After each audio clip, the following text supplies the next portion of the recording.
So I got an email the other morning from DepopSKCKKPKP that read, "Hey, I was wondering if you still have your Minecraft account with a Minecon on it, and if so, would you consider selling it? Please let me know. Thank you."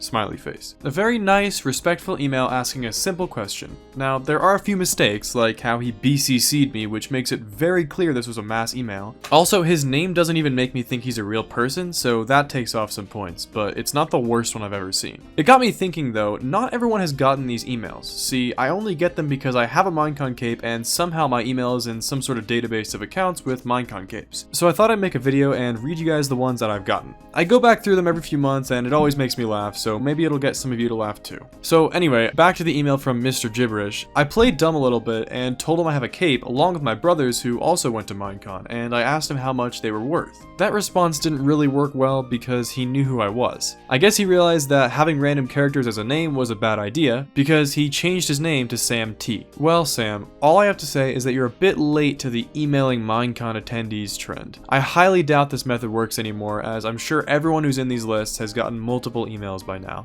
Okay, let's get to the rest of the emails.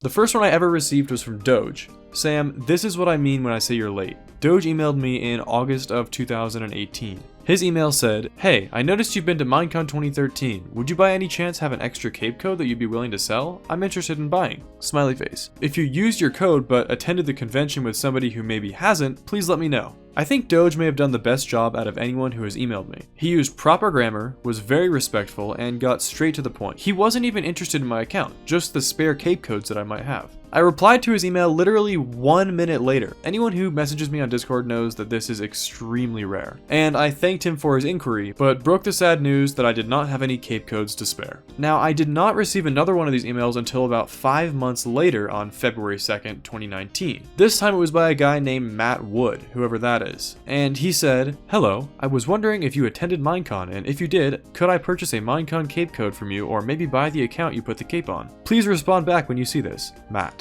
Now, I gotta say, this is really a step down from Doge's email. Matt needs to work on his grammar a little bit. He was still very respectful, and this time he wanted codes and accounts. I replied and I told him that my account has a Minecon cape and asked how much he was offering. I'm not sure if that scared him off or maybe he did some research and found out that I had an MC Market account, but he never replied to me. Also, if any of you are wondering, I will never sell my account. I've never even considered it. While I was making this video, I asked my brother if he had gotten any emails because he also went to Minecon. He didn't think that he had gotten any, but we checked and sure enough, he had gotten one singular email, and his was also from Matt Wood. But it came 4 months after my email from Matt Wood, and Matt Wood was using a different email address. He used a pretty similar email template though. "Hello, I was wondering if you attended Minecon, and if you did, could I purchase a Minecon cape code from you?" But after sending these emails out to people for 4 months, Matt was getting pretty desperate. You can tell by the way he puts a second please at the end of the email. "Please respond back when you see this, please!" Matt spent 4 months of his life asking people for their 10x16 pixel virtual capes. Maybe if he got a job and spent that 4 months working, he could have been able to buy a cape from someone who was selling one. But then again, here I am at 2 AM on a Sunday night writing a script for a YouTube video about emails about 10x16 pixel virtual capes.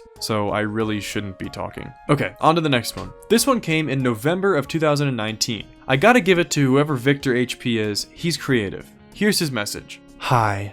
I see that you have previously attended a Minecon event hosted by Minecraft/Mojang. I was wondering, do you possibly have a spare Minecon cape from the event? I got your contact information through a survey that was filled out at the convention at our booth, the Hypixel booth. It would be a link from Eventbrite or wherever you bought your tickets from. If you somehow find it, would you possibly be able to send me the links? As we are currently partnering with the Make-A-Wish Foundation who's trying to get one of these for one of their patients, and we thought that we could help. Thanks in advance, Victor at Hypixel." Okay, now his first issue here is the BCC. Rookie mistake, honestly. Come on, Victor, you can't be doing that when you're trying to get yourself a Minecon cape. Then he proceeds to make numerous grammatical errors, and on top of that, claims to be with Hypixel, which, between us, Victor, you knew that wouldn't work on anyone. Why did you even try?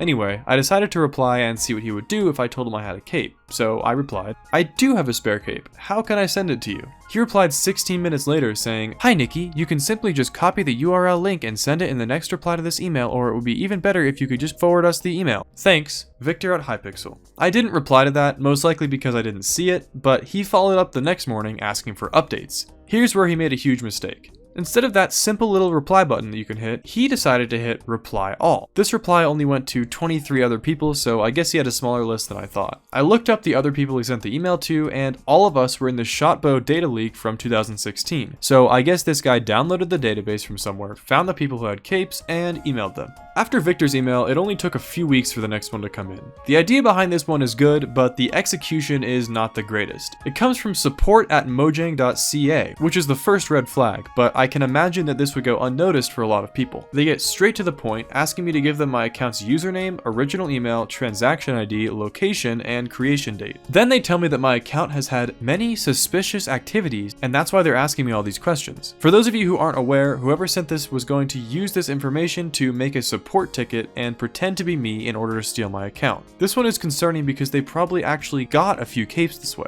I don't have much of a problem with people asking to buy people's accounts as long as they're not scamming them, but this is straight up stealing from people. I don't know for sure, but I assume this is what happened to Lady M when her account got stolen. Scary stuff. Be careful out there and don't send your account information to anyone. The next email I got was about 3 months later on March 21st, 2020 from a guy named Nathan. He said, "Hey, I saw that you had a Minecon cape on your Minecraft account. My little brother's birthday is coming up in a few weeks and he is a huge fan of Minecraft. It would mean the world to him if he could receive a Minecon cape as a gift. I'm contacting you today because I was wondering if you had any unused codes left from the event, maybe from a friend or a relative that doesn't play Minecraft but still attended the convention. If you do, please message me back. I understand not everyone would give these out for free, so I'd be willing to pay for these unused codes." You're also probably wondering how I found your email, which is totally understandable. I found your account, the namemc.com cape account list, and I found your email with a simple Google search. Hoping to hear back from you soon, Nathan.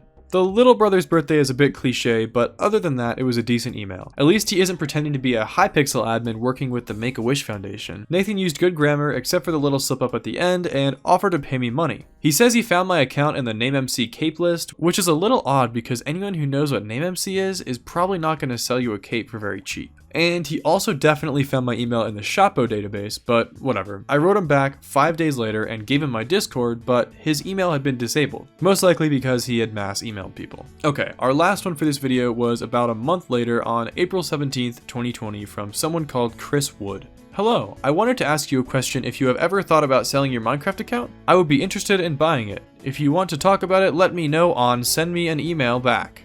No space. I also wanted to ask you if you have been at the Minecon with any other people from your family, and if you have any more Minecon codes, no space, I would truly be more than happy about getting them / purchasing them from you. Let me know. Thank you so much, Chris." This one isn't great, Chris. I think that you should probably work on proofreading your emails before you send them. I replied because, why wouldn't I? And asked him for his Discord. I'm going to blur out his Discord because I don't want him to get flooded with messages, but he is involved in the OG community, and I think that he saw that I was involved too because he never accepted my friend request. Okay, well, that was the last one I received for almost a year, until I got the one that you guys saw at the beginning, which, like I said, inspired me to make this. I hope you guys had as much fun watching this as I did making it, and I will see you in the next video. Bitch, I shiny like some scales on a Prada dragon. Pussy boy is so lame, he's just a has-been. Off these drugs, so I'm